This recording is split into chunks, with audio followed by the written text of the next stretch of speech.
Come sappiamo, gli organici dei medici ospedalieri e di base sono ridotti all'osso, ma la notizia di oggi è che il Veneto non sfrutterebbe il decreto anticarenze. È una notizia che troviamo sui quotidiani del gruppo GEDI in un articolo firmato da Renzo Mazzaro. Scrive: una norma del 2019 permette aumenti fino al 10% della spesa per i sanitari e il CIMO, che è la sigla dei medici ospedalieri, denuncia la regione è molto sotto tale soglia, quindi il 10%, sia per il 2020 sia nel 2021. Questo è Sveglia Veneto, il primo podcast dedicato all'informazione vista da Nord-Est.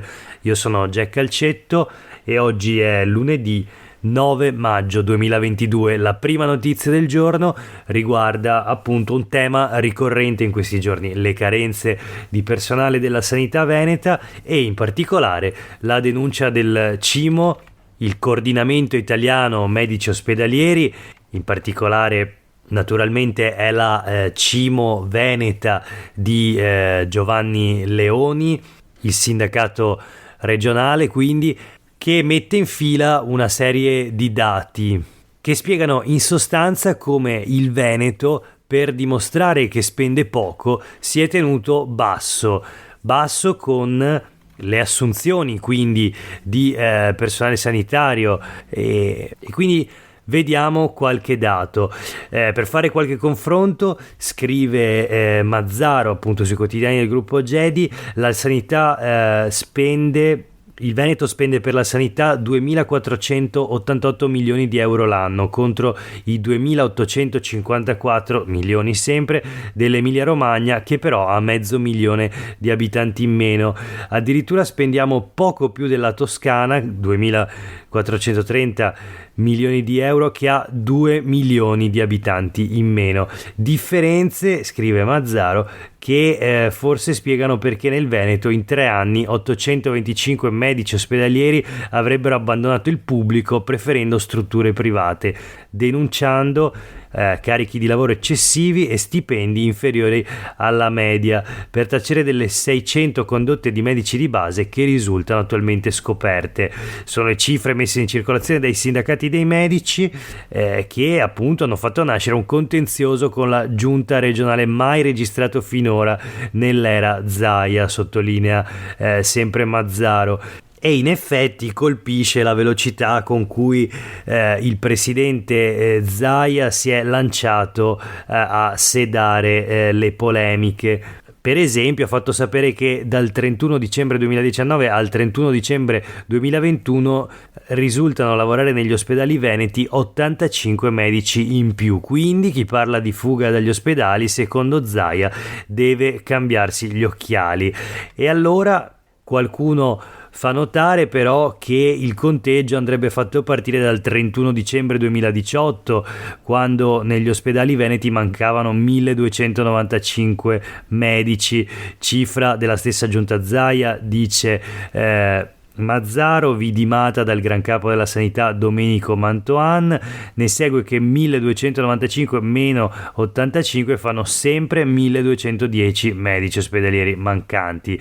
Quindi in sostanza difficile vedere il bicchiere mezzo pieno.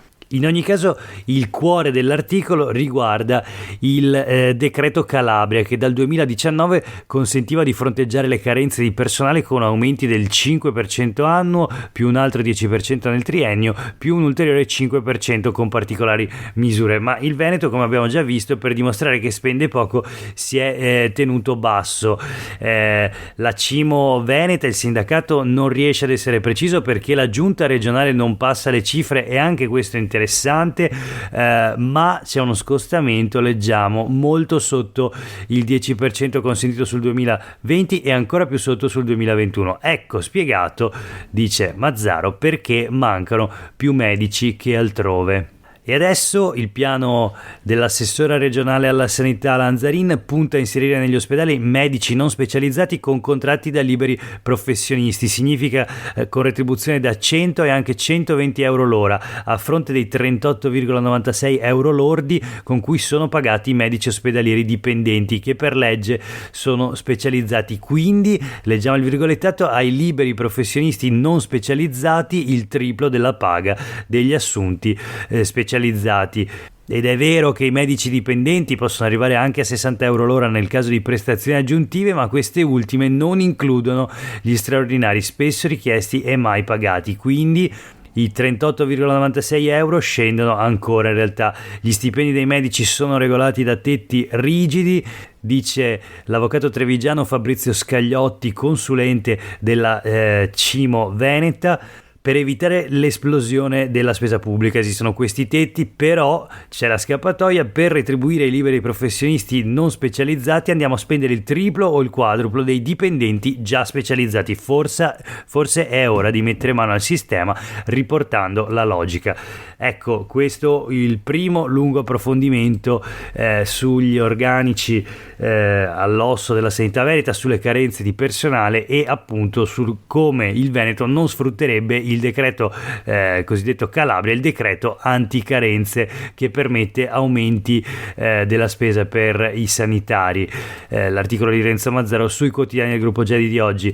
Procediamo con una carrellata di notizie flash. Allora, sul mattino di oggi, addio al posto fisso fino alla pensione, è boom di dimissioni volontarie. Un articolo interessante che ci spiega come quasi 38.000 padovani nell'ultimo anno, quindi nel 2021, hanno lasciato l'azienda. La maggior parte di questi lavoratori che si sono dimessi volontariamente aveva un contratto a tempo indeterminato.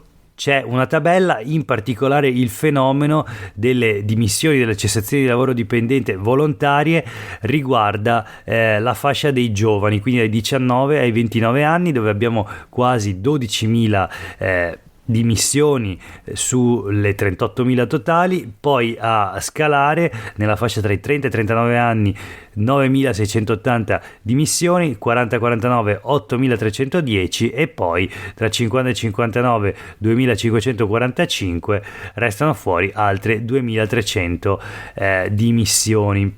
Insomma, quasi 40.000 padovani in un solo anno rinunciano al proprio posto di lavoro, per lo più a tempo indeterminato, molto probabilmente alla ricerca di un nuovo e migliore impegno. Sulle pagine del Gazzettino di oggi troviamo invece la notizia, si parla sempre di lavoro, riguarda i macchinisti di Trenitalia, macchinisti che hanno battuto l'azienda al tribunale di Venezia. Hanno vinto un ricorso, erano stati 16 macchinisti veneziani a chiedere le cifre arretrate delle indennità che ha stabilito il tribunale. Appunto, si pagano anche in ferie, arretrati fino a 30.000 euro. Soltanto in Veneto sono 800 ferrovieri nella stessa situazione, quindi si trattava di due voci dello stipendio che restano valide anche nei giorni di vacanza. Gli avvocati dei 16 lavoratori ricorrenti dicono è stato riconosciuto un diritto e quindi l'azienda dovrà pagare questi rimborsi, e appunto sono 800 i macchinisti solo del Veneto che potrebbero ottenere il rimborso di questi arretrati. L'articolo di Raffaella Iannuale sul Gazzettino di oggi. Ancora, sempre parlando di lavoro, un lavoro molto speciale si fa solo a Venezia. Sulle pagine dei quotidiani del gruppo Gedi, Laura Berlinghieri intervista Giulia Boscolo, che 12 anni fa è diventata la prima gondoliera donna a Venezia. Appunto, ha aperto la strada. All'inizio c'erano dei colleghi diffidenti, racconta, si sono ricreduti, i turisti chiedono di me, adesso le gondoliere donne sono 4.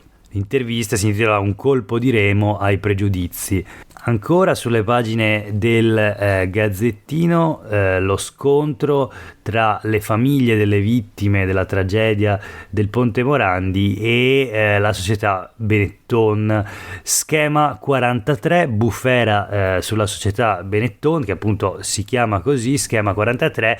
Qual è il punto? Il numero è quello dei morti di Genova. Le famiglie, i familiari delle vittime dicono: siamo schifati, amareggiati e delusi, ma la società spiega che la scelta del nome è legata a una progressione numerica. L'articolo appunto sui quotidiani del gruppo Gedi. L'ultima notizia di oggi riguarda invece una tragedia avvenuta a Belluno, sul picco di Roda.